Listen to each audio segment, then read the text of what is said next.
प्यारे बच्चों, हिंदी व्याकरण की इस कक्षा में आपका स्वागत है। आज हम पढ़ेंगे आपकी पुस्तक का सबसे महत्वपूर्ण पाठ रस। अभी तक आपको जो भी पाठ पढ़ाए गए हैं उनका अध्यापन आपके लिए कभी ना कभी हुआ है या उनको आपने कभी ना कभी पढ़ा था, लेकिन ये पाठ आपने अभी तक नहीं पढ़ा है, इसलिए इस पाठ को समझने के लिए थोड़ा सा समय आपको लगेगा। लेकिन आप जब ध्यान से पढ़ेंगे तो ये पाठ आपको समझ आ जाएगा। तो ये पाठ है आपका रस। रस का अर्थ है, वैसे शाब्दिक अर्थ है रस का आनंद। आनंद मतलब खुशी और दुख के भाव, शोक के भाव, घृणा के भाव, जो हमारे अंदर सारे भाव छुपे होते हैं वो कहीं ना कहीं रस होते हैं। तो साहित्य में जब हम पढ़ते हैं तब वह साहित्य के काव्य में तो वह रस कहलाते हैं, जो ये हमारे आनंद को उत्पन्न करते हैं। हमारे अंदर के जो हमारा आनंद है, हमारे भाव हैं, उनको कहीं ना कहीं उत्पन्न करते हैं। अर्थात साहित्य में जब हम रस की बात करते हैं तो उसका अर्थ है आनंद। संस्कृत काव्य शास्त्र में रस को काव्य की आत्मा माना गया है। यह रस किसी भाव दशा की चरम परिणति पर आधारित है।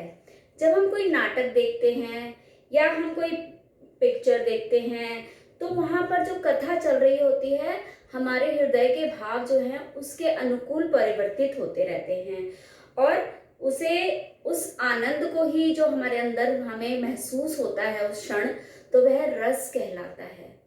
रस जो है हमारे व्यवहारिक जो हमारे सुख दुख हैं उनसे अलग हैं, क्योंकि यह साहित्य के रस हैं। साहित्य के पढ़ते समय हमें जब आनंद होता है वह रस कहलाते हैं, और वो अनुभूतियाँ जिन्हें हम दैनिक जीवन में महसूस करते हैं वो रस नहीं है, हमारे जीवन से जुड़े हुए वो पहलू होते हैं। वस्तुतः दैनिक जीवन में हमारे मन में तरह तरह के भाव उठते हैं, जैसे घृणा के, शोक के, प्रेम के, हास्य के, क्रोध के, अनेक भाव हैं जो हमारे मन में हमेशा विद्यमान रहते हैं। इन भावों को जगाने वाली कोई वस्तु, व्यक्ति या घटना जब हमारे सामने आ जाती है तो हमारे भाव जो है जागृत हो जाते हैं।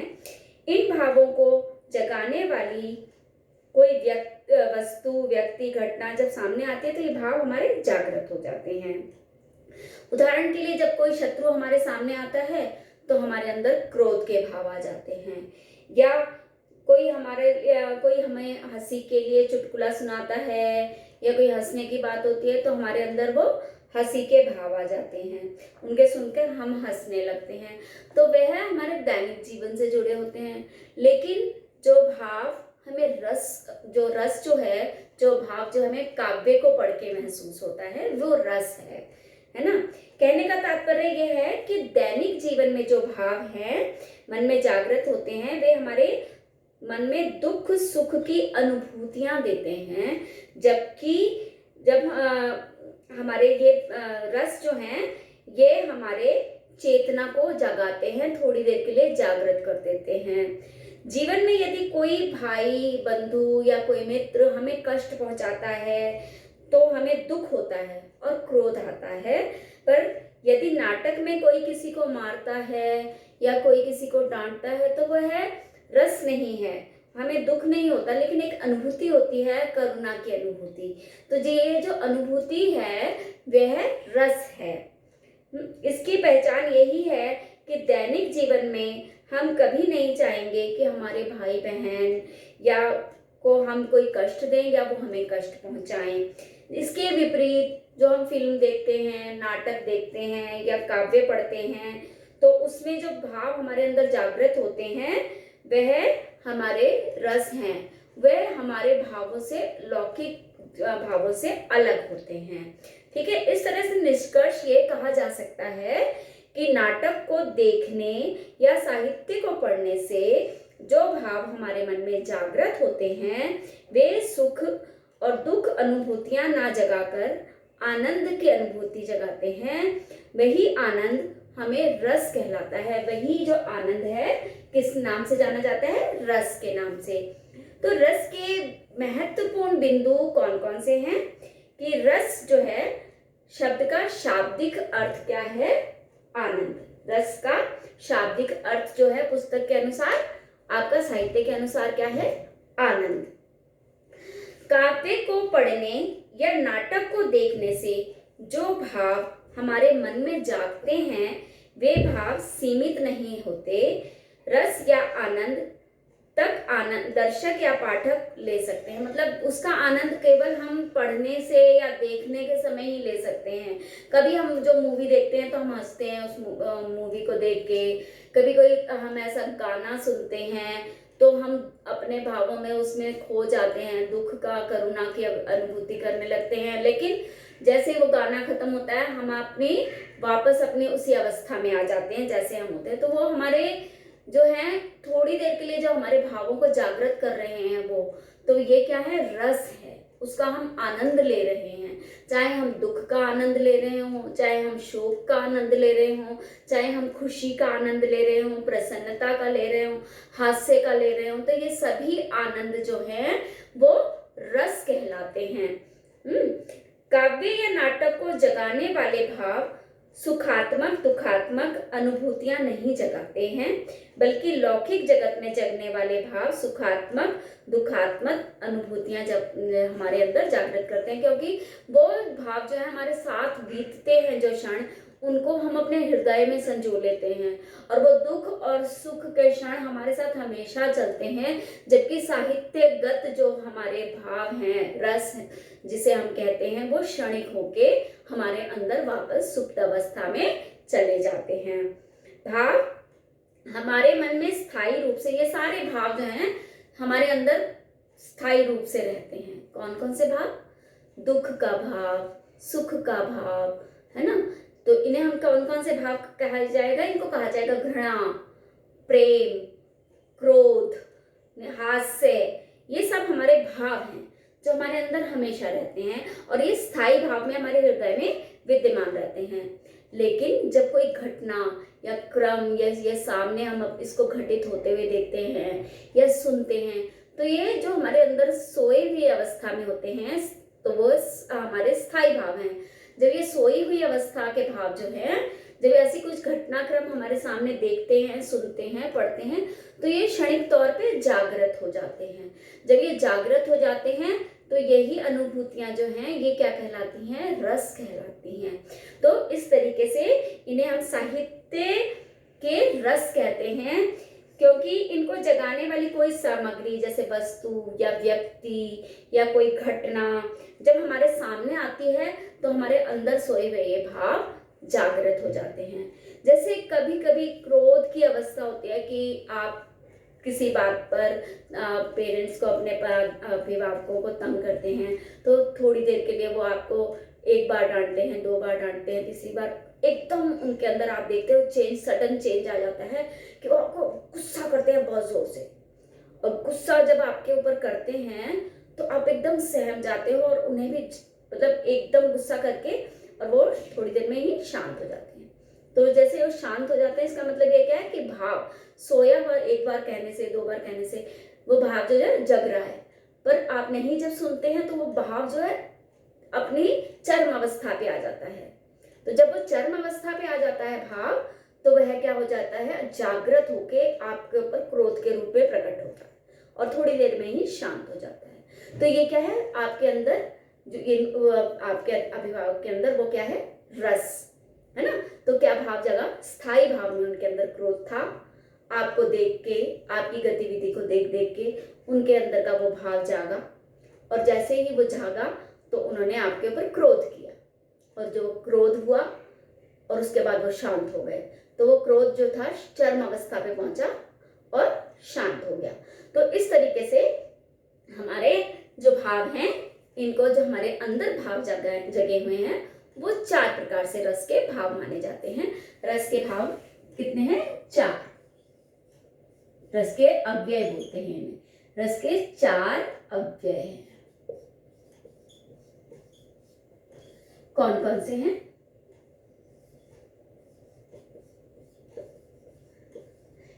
पहला आपका ये इसमें कहा जाएगा स्थाई भाव, जो हर एक के अंदर होता है, मौजूद होते हैं भाव, स्थाई भाव।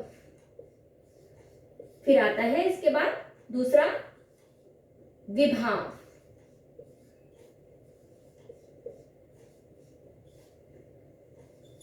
फिर आता है अनुभाव, और अंतिम आता है संचारी भाव।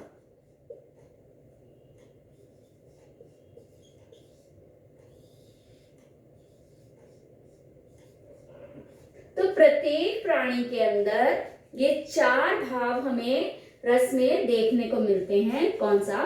पहला स्थाई भाव, फिर विभाव, फिर अनुभाव और फिर संचारी भाव। तो ये रस के 4 मुख्य अव्यय हैं जो हर एक के अंदर मौजूद हैं। तो किस तरीके से इनका जागृत, किस तरीके से ये भाव में या अव्यय हमारे अंदर जागृत होते हैं, रस की उत्पत्ति करते हैं, और कैसे रस की हमें उत्पत्ति करा के वो शांत हो जाते हैं। तो ये भाव जो होते हैं, इनमें कौन कौन से हमारे अंदर भाव कौन कौन से माने जाते हैं? जैसे हमारे अंदर होते हैं क्रोध, घृणा, ना, शांत, हास्य और उत्साह, ठीक है, और क्या कहते हैं भय। ये सारे इस तरीके से हमारे आप देखेंगे तो हमारे अंदर 9 भाव हमारे अंदर रस में हमारे अंदर मौजूद हैं। और इनकी जब उत्पत्ति होती है तो ये जब ये उत्पन्न होते हैं अंदर, तब ये रस की उत्पत्ति कराते हैं। तो इन्हीं भावों के आधार पर जो है हमारे रस बन जाते हैं, इन्हीं भावों के आधार पर रस बनते हैं। और हर जो हमारा भाव है, चाहे क्रोध हो, चाहे घृणा हो, चाहे शांत हो, चाहे हास्य हो, चाहे उत्साह हो, इसी सारे भावों पर के जो अव्यय हैं वो 4 अव्यय माने जाएंगे: स्थाई, विभाव, अनुभाव और संचारी भाव। स्थाई भाव मतलब जो हमारे अंदर, हमारे हृदय में भाव मौजूद हैं, ठीक है। स्थाई जो हमारे मन में स्थाई रूप से रहते हैं, कौन कौन से होते हैं? जैसे शोक, घृणा, ठीक है, हास्य, शांत, उत्साह, ये सब स्थायी रूप से हमारे अंदर विद्यमान है ना। अब जिस वस्तु या व्यक्ति को देखकर, विभाव में क्या होता है कि जब हमारे भावों को जागृत करते हैं, स्थायी भाव ये मौजूद हैं, तो ये विभाव में क्या होता है? किसी वस्तु को देखकर, ठीक है, या सुनकर, ठीक है, या किसी वस्तु को सामने देखकर हमारे अंदर के भाव जो होते हैं ना जागृत हो जाते हैं। जैसे हम शांत रूप से कोई मूवी पिक्चर देख रहे हैं बैठ के, और जैसे जैसे उस पिक्चर का प्रारूप आगे बढ़ने लगता है, हम उसमें धीरे धीरे इन्वॉल्व होते जाते हैं, घुसते चले जाते हैं। तो मतलब हमारे को उसमें अनुभूति, रस आने लगता है। तो मतलब हमारे अपने भाव भी उसके साथ जुड़ने शुरू हो जाते हैं। तो यही भाव क्या हो जाते हैं? विभाव। इसके साथ साथ जब विभाव हमारे अंदर जागृत होते हैं ना, तब ये क्या होता है कि हम जब उसमें बहुत अंदर, डीप, बहुत अंदर तक घुस जाते हैं, तो क्या होता है कि हमारे अंदर के भावों में परिवर्तन फिर होना शुरू हो जाता है, और धीरे धीरे जो है हम उन भावों से जुड़ते चले जाते हैं, ठीक है। जब व्यक्ति और उसको देख के भाव जगते हैं तो वह हमारा भाव को जागृत करता रहता है। और जो व्यक्ति या वस्तु या घटना है सामने, ठीक है ना, वह स्थायी भाव को जगाते हैं, तो वह भाव का क्या कहलाता है? आलंबन।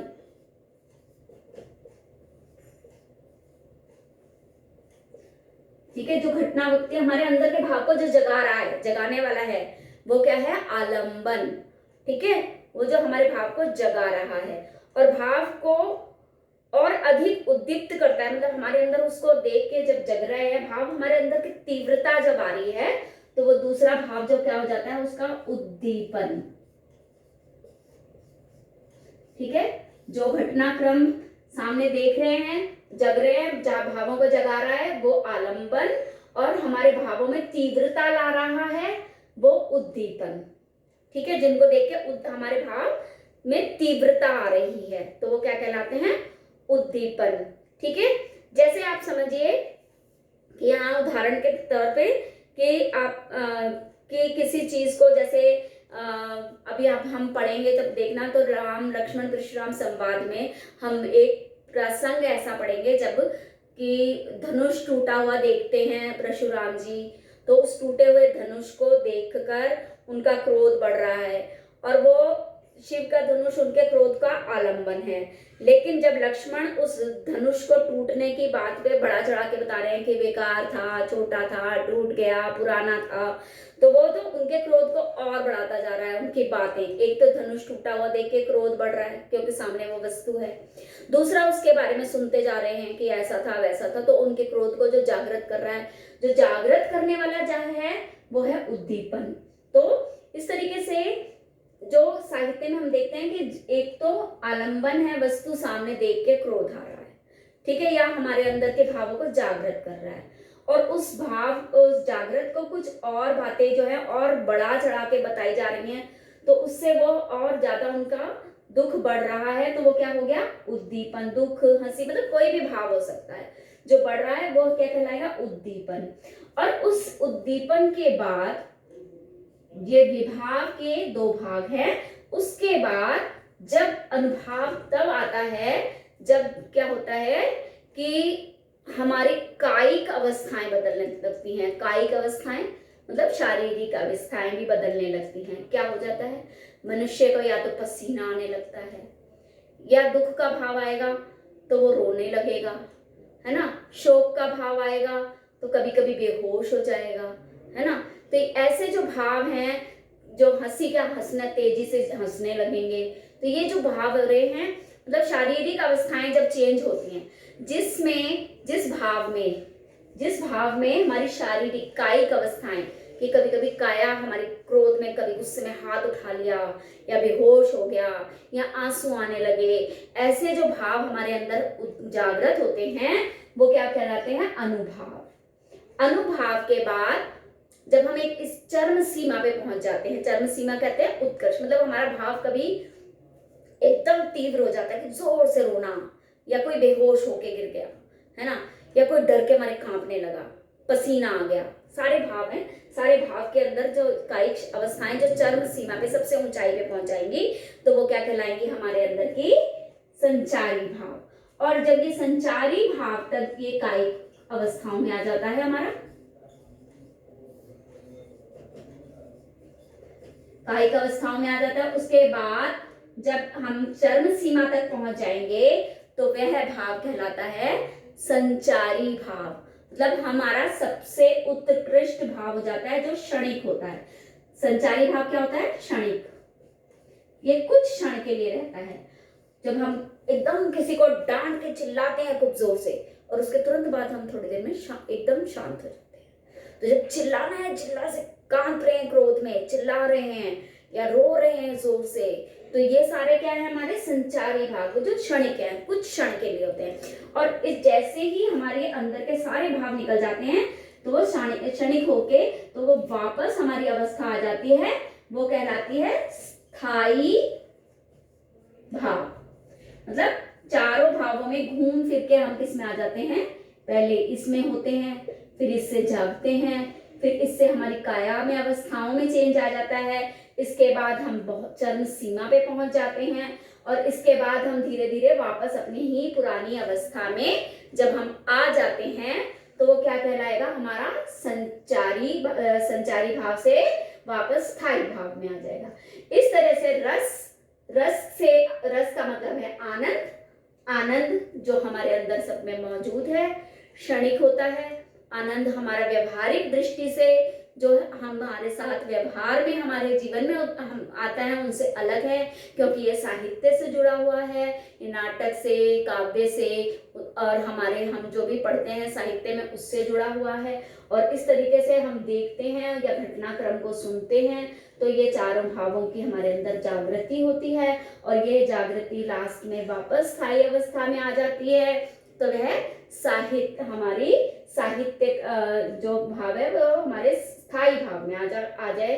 तो ये सारा जो हमारे चारों अव्यय मिलके क्या बनाते हैं, चारों अव्यय ये सब मिलके हमारा वापस रस बना देते हैं। तो वह रस का कोई भी भाव हो सकता है, चाहे क्रोध हो, घृणा हो, शांत हो, हास्य हो, उत्साह हो, भय हो, है ना। इस तरह से हमारे 9 भाव, 9 रस की उत्पत्ति है, लेकिन हम अब 11 रसों को मानते हैं। तो धीरे धीरे करके हम आपको सारे रसों के बारे में अपने हर भाग में बताते जाएंगे। आज का पाठ यहीं तक, आप इसको अपना पढ़ेंगे ताकि आगे का पाठ आपको समझ में आए। धन्यवाद।